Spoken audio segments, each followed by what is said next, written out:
Kijijini cha wachawi. Hapo zamani za kale palikuwa na kijiji kidogo kilichoitwa cha wachawi. Kijiji hicho kilikuwa kimezungukwa na misitu mikubwa, milima yenye ukungu na mito safi iliyojaa samaki. Watu wa kijiji hicho waliishi kwa amani, wakilima na kufuga kwa bidii. Lakini licha ya utajiri wa ardhi yao, wakazi wa Chawachawi walikuwa na tatizo moja kubwa: walikuwa wavivu na wachoyo.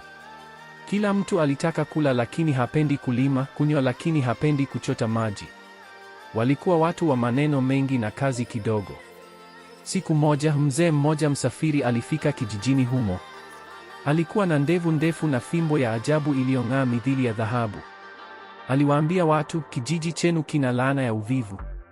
Ila mkiamua kubadilika, mtapata neema isiyoisha. Wakazi walimcheka na kumpuuza. Lakini mzee huyo alienda kwenye shamba lililokuwa limekauka na kulichimba kwa fimbo yake. Ghafla mvua ilinyesha pale pale na shamba likastawi kwa siku moja tu. Wakazi wa kijiji walishangaa.